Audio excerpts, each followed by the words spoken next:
Hey, this is John from Alloy 211. Today's video is about the Vz.52 Czechoslovakian service pistol, commonly known here in the United States as the CZ52. The reason for this being that at the time of importation, we already had the Vz.52 Czechoslovakian service rifle on the market, so to differentiate the pistol from the rifle, they called this the CZ52 upon importation. It was originally designed in the early 1950s by the brothers Jan and Jaroslav Korochevil for the Czechoslovakian military. Around 200,000 of them were produced between 1952 and 1954, and they remained in service for 30 years until 1982 when they were replaced by the VZ82, a more typical 9x18 Eastern Bloc service pistol.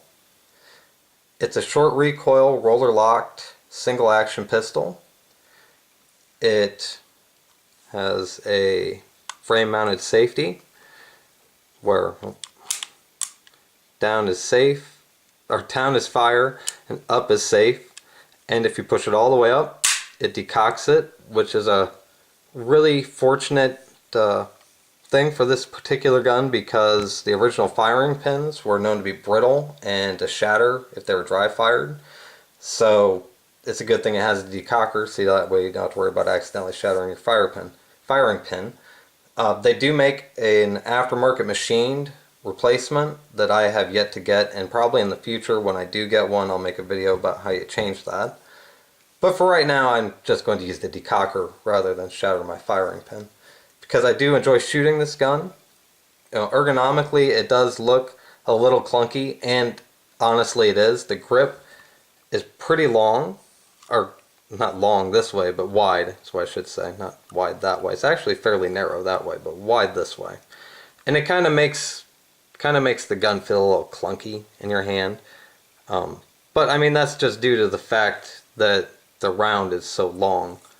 And if you were to compare the 7.62 by 25 Tokarev round that this is chambered for, say to a 9mm, that is quite a bit longer than a 9mm.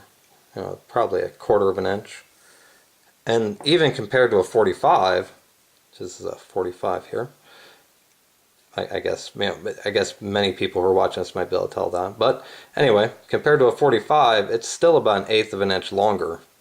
So that's a pretty, and that's the reason why the grip is so wide.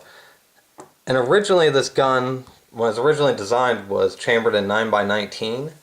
But because of the Soviet influence over Czechoslovakia at the time, they pressured them into adapting it to the 7.62 by 25 round.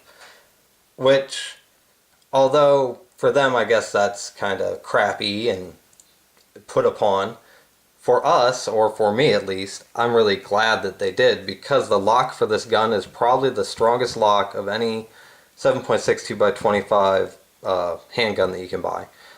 It's the only one that is said to be okayed to shoot what they call submachine gun 7.62 by 25, which I've seen varying reports on the velocity of that between, say, 1800, or, well, the one was like 1780, and then another one was like 1830. And I couldn't really nail a good number on what the actual feet per second was for the mil surplus, what they called submachine gun ammunition. Regardless, it was higher than what any commercial ammunition that I've seen published velocities on is. Although, I mean, for example, this round actually I have right here is a PPU round. And the advertised velocity on this PPU round is 1722 feet per second, which is pretty stout. I mean, it's definitely moving. And actually, this 85 grain bullet carries more muzzle energy than this 230 grain bullet, which is interesting. I mean, how much energy this is going to impart on its target, or is it just going to blow right through its target, is debatable. I mean, this will probably impart more of its energy upon its target, but that's not what this video is about. This video is about this gun. So, originally they were gray oxide or parkerized finish, but then in the 70s they were Arsenal, some were Arsenal reblued. So you will still see them on the market in the gray oxide, which is more the color of this magazine, or parkerized. But then you'll also see them blued, which is also still correct. I'm going to go ahead and take the gun apart real quickly. Well, I'll go over. It does have a heel release for the magazine, which many people do not like. And I'll be honest, on this gun, compared to say my P64, if you've watched my video where I kind of talk about that a little bit, it's got a heel magazine release too. And that one I don't mind. It actually tends to spit the magazines out. But CZ52 definitely just plops them out. You have to pull them out. So fast magazine changes with this thing are not going to happen. And you know, as a service pistol, I don't really know if this was that great. I do enjoy shooting it on the range.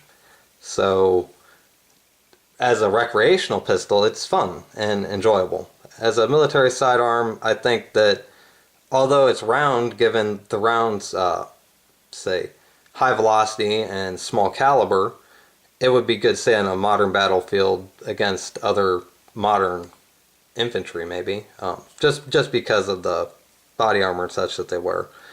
But other than that, you know, limited magazine, heel release, it's not that great for a service pistol. As a range gun, though, it's really fun.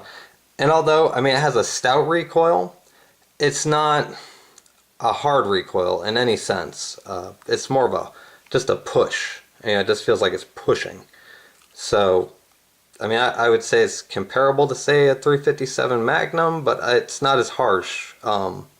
Not to say a 357 Magnum is really that harsh, but it's not as harsh as that. It's not as much of a thump, I guess is the best way to put it. It's just more of a solid push. Anyway, take it apart. You just have two takedown handles right here. Oop, right here. They just slide right down. As you can kind of see, I was going to point this out in a minute, but I'll go ahead and point it out now because you can kind of see it here on the frame. The finish machining on this gun is not great.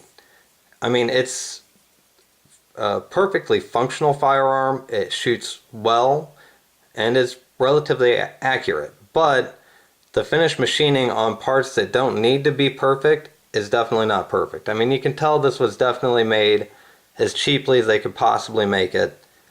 And given, you know, how good the firearm actually functions, that's kind of impressive in a way.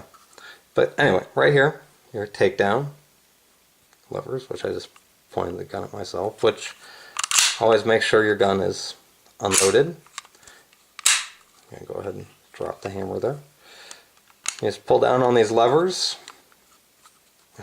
You just pull down on the, oh, there you go, and then it pulls right apart. Easy peasy. And if you look here, you can see that just pulls this block. Oh, maybe you can't see. Pulls this block right here down. Let's do it that way. That's easier. Just pushes it right down.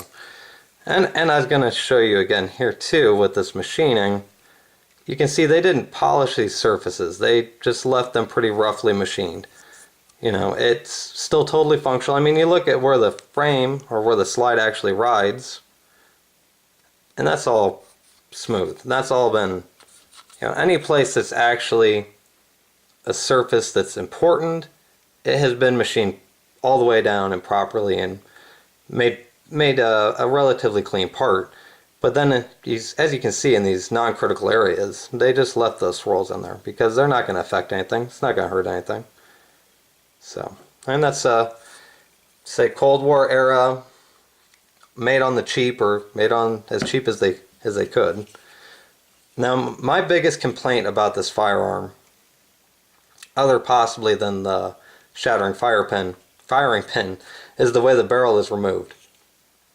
You have to use oh, pardon me, I had a bit of a cough there. Had to stop the video. I didn't want to sound like I was hacking up a lung on the video. I'm sure that's just what people want to hear. Or maybe they just want to hear more about the gun in question. And what I was about to get to with the floor plate. And that is, you have to use the tip of the floor plate and this small little notch right here on the bottom of the barrel in order to remove the barrel from the slide. And what that does is it pulls this block out and allows these rollers to move, and there's another little slot. Well, once you get past this area, it just pulls right out. But you have to use the tip of a magazine, and the tip of the magazine does fit quite well in there, You just have to make sure you have it exactly in there and it's true and good. So that way when you pull against the recoil spring, which this is going to be a lot more difficult, trying to get it on camera is definitely not going to be easy. Let's try it that way. Try that. Okay. You got a 2. Oh, pull it back. At the same time, lift it up. Ah, look at that. I did it. First try. Didn't even shoot across the room.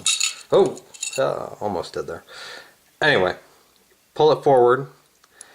It pulls this block out, which allows the rollers to roll in. And then you just lift the barrel right out. And that's the same way it locks in action.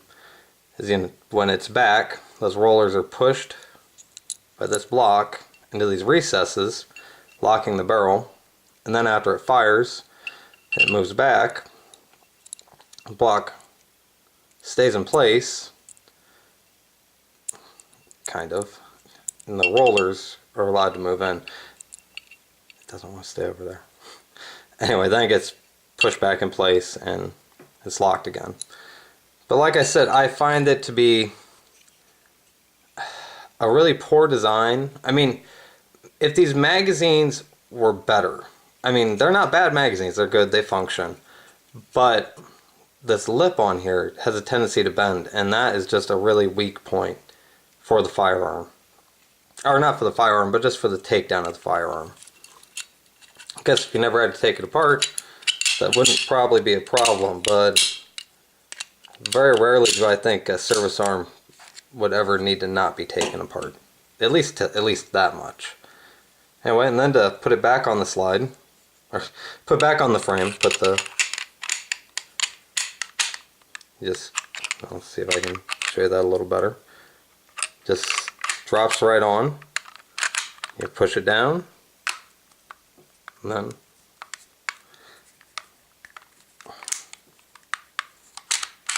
well, it'd help if I. No, what do I do now? Oh, I didn't do anything. I just wasn't pushing hard enough. That's right. Not doing anything wrong. I just need to push it harder. It's like it's not broken. I just need a bigger hammer. Which that's not true. So